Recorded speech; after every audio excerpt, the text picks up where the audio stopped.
You believe you can tell when someone is lying. Most people think they can.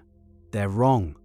The idea of reading hidden emotions, those fleeting micro-expressions that betray our true feelings, is one of the most seductive skills a person can imagine. But the line between a human lie detector and someone drowning in paranoia is dangerously thin. Both sides of this debate have brilliant minds and devastating consequences. Where do you stand? By the end of this, you might change your mind. The promise of this secret knowledge is intoxicating. It begins in the 1960s with a psychologist named Paul Ekman. He traveled to the remote highlands of New Guinea to study a tribe with almost zero contact with the outside world. He wanted to know if our emotional expressions are learned from our culture or if they are universal, baked into our biology. He'd tell them short stories and show them photos of American faces expressing different emotions. Again and again, they correctly matched the expression to the story. A man whose child has died. A man who is about to fight. A man who smells something rotten. The expressions for sadness, anger, and disgust were the same in California as they were in the Stone Age jungle. The conclusion was radical. Emotions have a universal grammar written on the human face. From this work came the discovery of microexpressions. These are incredibly fast involuntary facial expressions that last for only a fraction of a second. They happen when a person is consciously trying to conceal an emotion. The feeling erupts from the limbic system, the brain's primitive emotional core, and flashes across the face before the prefrontal cortex, the seat of conscious control, can slam the door and arrange a more socially acceptable mask. It's a leak, a tell, a momentary glimpse of the truth behind the performance. For example, a flicker of a sneer, the unilateral raising of one side of the upper lip, is the universal sign of contempt. You might see it for a 20th of a second on a business partner's face as they agree to your terms.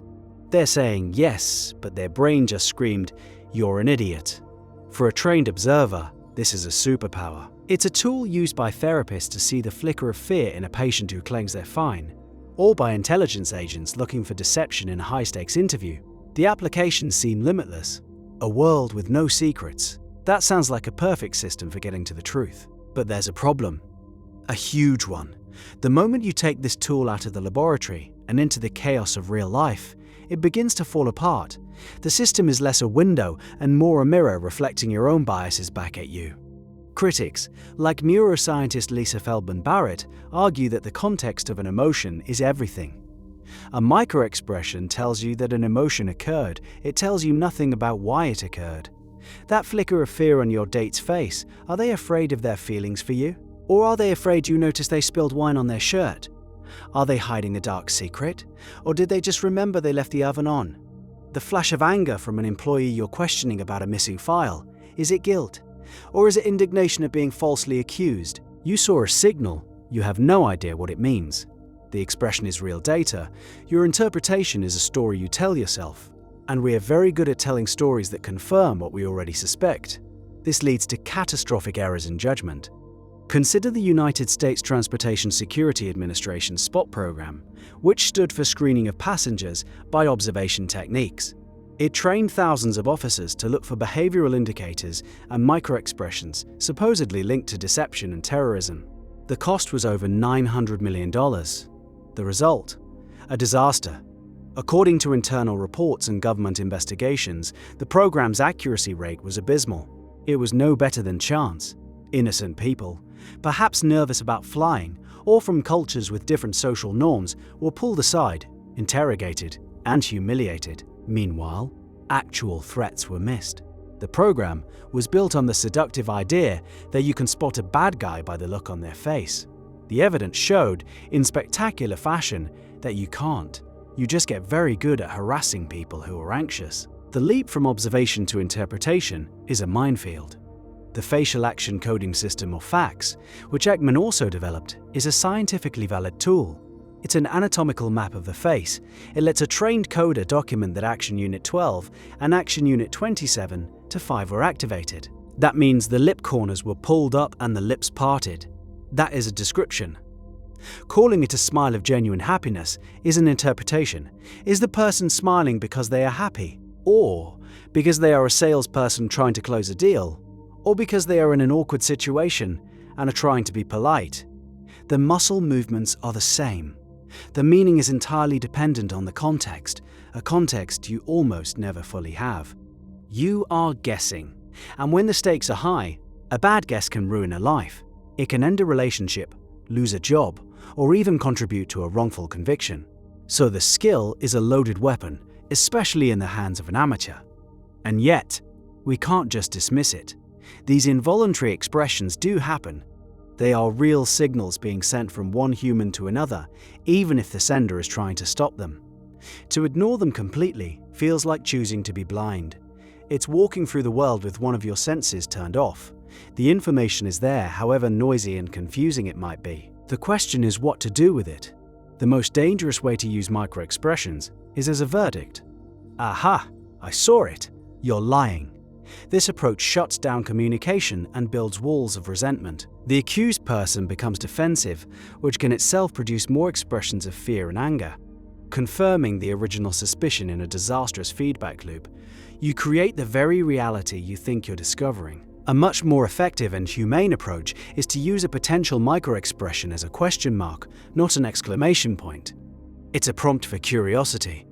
Imagine you're talking with a friend about their new job.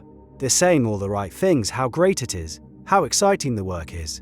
But for a split second, you see the muscles around their eyes tighten and their brows pull together. A flash of sadness or worry. The lie detector approach would be to think, he's miserable, he's lying to me. You might even call him out on it, creating an awkward confrontation. The curiosity approach is different. It means holding that observation lightly. Later, you might gently say, it sounds like a big change. How are you really settling in? You don't say, I saw sadness on your face. You use the data you gathered to open a door for them, to signal that it's safe to be honest. You're using the observation to deepen the connection, instead of to win a game of gotcha. This reframes the skill entirely. It becomes a tool for empathy, not interrogation. It helps you notice when there might be more to the story, and it encourages you to create the space for that story to be told. The goal is to understand the other person's world, not to prove that you are right about it. You're shifting from being a prosecutor to being a trusted ally. It acknowledges that you saw something, but you have the humility to admit you don't know what it means. You're inviting collaboration in finding the truth, rather than imposing your own version of it. That sounds like a healthy, responsible compromise. It's mature. It's empathetic. But it assumes you're in a situation where you can afford to be curious. It assumes you have the time, the emotional safety, and the kind of relationship where you can just ask. What happens when the stakes are higher and the relationship is adversarial? In a multi-million-dollar business negotiation, do you have the luxury of asking the other side, "You seem to flash contempt just then. Is everything okay with this term sheet?" In a police interrogation room, can an officer afford to give a suspect the benefit of the doubt? In these scenarios, the promise of a shortcut to the truth, however flawed, becomes almost impossible to resist. The pressure to make a judgment call, right here, right now, is immense. And the temptation to believe you have an edge, a secret window, can override all the cautions and caveats. The tool becomes a weapon again because the context demands it. So we're left with a fundamental conflict. There is a real biological phenomenon, the leakage of true emotion onto the face. And there is a real human danger, our tendency to misinterpret that signal and create a fiction that fits our fears and biases. One side promises a key to unlock the secrets of others, potentially protecting you from deception and manipulation. The other warns that this key is more likely to lock you inside your own paranoid prison, alienating others and destroying trust. Believing you can read minds can make you an arrogant one. So what do you think? The next time you see that flicker on someone's face, that momentary mask that doesn't fit the words they are saying, what will you do? Do you trust the signal your eyes picked up, or the story their mouth is telling? Where do you draw the line between observation and accusation? Is a microexpression a window into the soul? Or is it a Rorschach test, where you only ever see the emotions you were looking for in the first place?